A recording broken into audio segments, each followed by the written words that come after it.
کسی نے رکاوٹ پیدا کی ہو یا نہ کی ہو، قرآن کہتا ہے وَمَا أَصَابَكُم مِّن مُّصِيبَةٍ فَبِمَا كَسَبَتْ أَيْدِيكُم، کہ تم پر جو بھی مصیبت آتی ہے اللہ اکبر تمہارے کرتوت کی وجہ سے۔ سیدنا فاروق اعظم فرماتے ہیں جب تم گناہ کرتے ہو تو قبر انور میں رسول اللہ کو رنجیدہ کرتے ہو۔ جو اپنے نبی کو قبر انور میں اذیت پہنچائے وہ قوم بستر پر سکون کی سانس کیسے لے سکتی ہے؟ تم خدا کے محبوب کو بے قرار کرتے ہو، پھر اللہ تمہیں بے قرار کرتے ہو۔ نیند کی گولیاں کھا کر بھی تمہیں چین کی نیند نہیں، اس لیے کہ تم نے گنبد خضرا میں خدا کے محبوب کو بے چین کیا، حضور کو بے قرار کیا۔ اللہ اکبر، کون سا گناہ نہیں کرتے؟ آج کہتا ہوں میں بستر پر تڑپتا ہوں، کیوں؟ ہمارے کرتوت۔ اپنے اعمال کا احتساب کرو۔ آج تو ہر آدمی اپنے آپ کو ولی سے کم سمجھنے کو تیار نہیں۔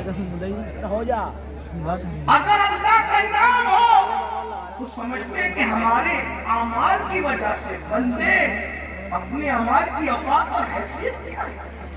اللہ کا احسان ہے کہ اس نے تمہارے بھی اور ہمارے بھی عیبوں پہ پردے ڈال رکھے ہیں۔ بے شک سچی بات تو ایمان رکھتی اگر وہ تمہارے اور میرے عیبوں پہ پردے نہ ڈالتا، لیکن اللہ والوں کی بات نہیں کر رہا ہوں، تمہاری اور میری کر رہا ہوں۔ اگر وہ آپ کے اور میرے عیبوں پہ پردے نہ ڈالتا تو نہ آپ یہاں بیٹھنے کے قابل ہوتے نہ میں یہاں بیٹھتے۔ اس کا کتنا بڑا احسان ہے۔ وہ آج اگر بیٹیوں کو رشتے نہیں آ رہے ہیں، ہم نے حضور کو رنجیدہ کیا، اللہ ہمیں رنجیدہ کرتا۔ ہم نے حضور کو اذیت دی، اس لیے تڑپ رہے۔ روزی کے معاملے میں کیوں پریشان ہو؟ روزی کے معاملے میں کیوں تڑپ رہے ہو؟ حضور کو اذیت دے رہے۔ کون سے گناہ جو نہیں کرتے؟ زنا کو تو آج گناہ سمجھا ہی نہیں جاتا، فیشن بنا دیا گیا۔ زنا کو عشق کا نام دے دیا گیا، زنا کو محبت کا نام دے دیا گیا، لیکن اللہ ان کانوں تک کی آواز پہنچائے۔ اگر حدیث میں یہ بات نہ آتی تو شاید میں کہنے کی ہمت نہیں کرتا کہ پوری امت کو جتنا عذاب دیا جائے گا، جی پوری امت کو جتنا عذاب دیا جائے گا اس کا نصف عذاب شادی شدہ زانیوں کو دیا جائے گا۔ یعنی پوری امت کو جتنا عذاب اس امت کے برابر آدھا عذاب، یعنی سب کو الگ الگ جو عذاب ہوگا ان سب کا عذاب اگر جمع کیا جائے تو جیسے ایک صرف سمجھانے کے لیے مثال کے طور پہ 100 روپے 10 لوگوں کو دے دیا گیا، تب 10 لوگوں کے 100 روپے کو جمع کرے تو کتنا ہو گیا؟ 1000۔ اب 1000 کا نصف اگر کسی کو دیا جائے تو کتنا بڑا ہے؟ اللہ اکبر۔ بلا تمثیل صرف سمجھانے کے لیے زانیوں کو جو شادی شدہ ہو کر زنا کرتے تھے پوری امت کا نصف عذاب ان شادی شدہ زانیوں کو دیا جائے۔ غور کریں، ایک گناہ کی سزا اگر اللہ کسی انسان کے ایک گناہ کی سزا دنیا کے تمام انسانوں پہ ڈال دے تو دنیا کے سارے انسان مل کر بھی ایک انسان کے گناہ کی سزا کو برداشت نہیں کر سکتے۔ امت کا نصف عذاب جن لوگوں کے وجود پہ ڈالا جائے گا ان کی حالت کیا ہوگی؟ اللہ اکبر۔ وہ جہنم جس میں پہاڑ بھی پگھل جائیں گے، اس کی آگ کو جس میں پہاڑ پگھل جائیں گے، وہ آگ جہنمیوں کے زنا کے اعضاء پر دہکائی جائے گی، ان کی شرم کی جگہ پہ دہکائی جائے گی۔ ذرا سوچے تو صحیح، 2-3 منٹ کی لذت، 2-3 منٹ کی لذت، 2-3 منٹ کا عیش، چند لمحوں کی لذت، اللہ اکبر، اور پھر ہمیشہ کی ذلت۔ اور میری قوم کے جوانوں کو فیشن کے نام پر اسی طرف ڈالا جا رہا ہے، اسی طرف جب وہ ڈالا جا رہا ہے۔ کل کا جوان زنا کے نام سے بھی کانپتا تھا۔ میں جانتا ہوں اپنے بچپنے کی وہ داستانیں کہ نوجوان لوگ کہتے تھے ہم ساری شرارتیں کر سکتے ہیں لیکن زنا کی طرف جانے کی ہمت نہ ہوئی۔ یہ ہمارے بچپن تک جوانوں کی باتیں ہم نے سنی تھی، ہر مستی کریں گے، ہر شرارت کریں گے لیکن بدی کی طرف نہیں جائیں گے. مگر افسوس آج ہم کتنا دکھی دل دیکھ رہے ہیں, کتنے کرب سے گزر رہے ہیں, کتنی اذیت سے گزر رہے ہیں. کون سی حکومتیں آئی, کون سی چلی گئی, اس پر ہمیں اتنا دکھ نہیں ہے, اس لیے کہ حکومتوں کا آنا جانا یہ تو موسم کی طرح بدلتا رہتا ہے. لیکن قوم کے جوانوں کے بگڑنے کا دکھڑا ہم کس کو جا کر کے سنائیں.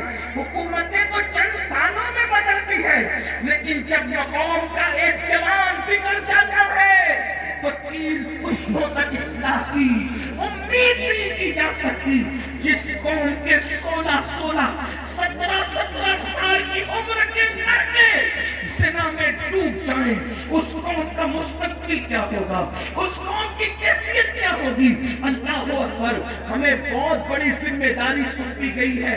میرے آقا علیہ السلام کے دیوانوں, بالخصوص جوانوں سے مخاطب ہوں میرے بھائیوں, اللہ کے بندوں, زنا کی بڑی کربناک سزا ہے. اللہ جب کسی زانی کو سزا دیتا ہے تو اس کی کئی پشتوں تک وہ سزا باقی ہے. مگر جو توبہ کر لے, توبہ کرنے والوں کو اللہ معاف کرتا ہے. اور یہ بھی کہا گیا جس نے شادی سے پہلے زنا کیا اللہ اس کی نسل میں عیبی, لنگڑے, لولے, اندھے, گونگے بچے پیدا کرتا ہے تاکہ اس کا دکھ کو جھیلتے ہیں. 98% لوگوں کے گھر میں جو عیبی بچے پیدا ہوتے ہیں وہ زنا کی نحوست کی وجہ سے پیدا ہوتے ہیں. مائیں اور بہنیں موجود ہیں, ان کو ایسا لگتا ہے سورسز کی وجہ سے اچھے رشتے آتے ہیں. میں بات اچھے رشتے کا وظیفہ آپ کو دینا چاہتا ہوں. سب کو اللہ سے ڈر کے گناہ چھوڑ دو, ذرا چھوڑو یار, اللہ سے ڈر کے گناہ چھوڑ دو, اللہ تمہیں اچھا رشتہ بھیجے. بے شک اس لیے کہ گناہ کو چھوڑ دینے سے بہتر وظیفہ اللہ کی کوئی ہے. صبح سے پوری ویڈیو میں گردن اس سے بڑا کوئی وظیفہ نہیں ہے کہ اللہ سے ڈرتے گناہ چھوڑ دیا جائے. بغیر دلیلہ بات کر کے لیکن میں آپ کو دلیل کے ذریعے سمجھاتا ہوں. لیٹنے کر رہے ہو تو تھوڑا سا ہم پھٹے گا گا اپنے اوپر ہی, تھوڑا مجھے بھی شانتی مل رہا ہے. کرنا پڑے گا, غلط بیٹھوں گا ہاں کر لو, ہاں بیچ میں کر لو, روایت کو غلط بیٹھوں گا. تناظر میں سنا. آج مجھ سے بھی کہاں اس پہنچ تناظر میں گیا سنے, غوث پاک کے غلام سے اس تناظر میں سنے. ارے یہ تو گھوم کے بیٹھ گیا, یہ گھوم کر منہ یہ بلم کو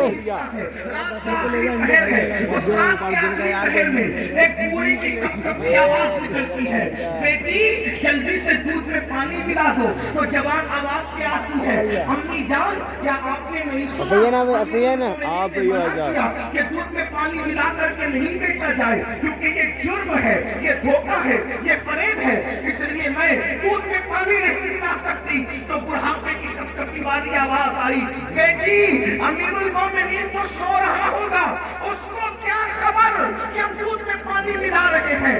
مگر جوان بیٹی کا جواب تھا, امی امیر تو سو رہا ہے مگر اللہ تو ہمیں دیکھ رہا ہے.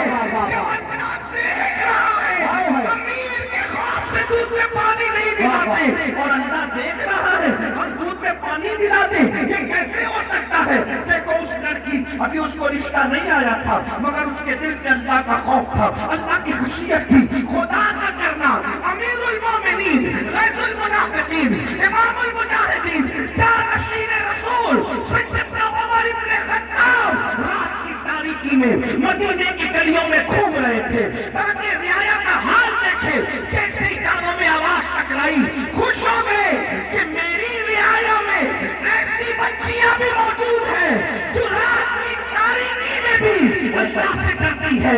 گھر پہ نشان لگایا, جن کو معلومات دی کہ بچی شادی شدہ کی کنواری ہے, پتا چلا کنواری ہے, اپنے بیٹوں کو جمع کیا.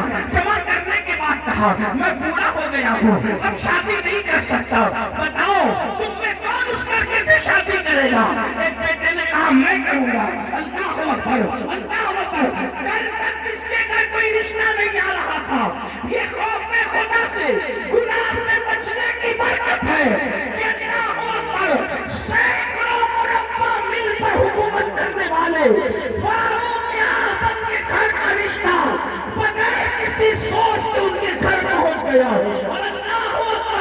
صرف خوف خدا کی برکت سے وہ لڑکی 3 بر اعظموں کے حاکم عمر ابن خطاب کی بہو بن گئی. بے شک سبحان اللہ سبحان اللہ. اللہ کی خشیت. اور صرف فاروق اعظم کی بہو نہیں بنی بلکہ اللہ نے اس بیٹی سے بیٹی پیدا فرمایا اور اس بیٹی سے جو بیٹا پیدا ہوا وہ پہلی صدی کا مجدد حضرت عمر ابن عبدل.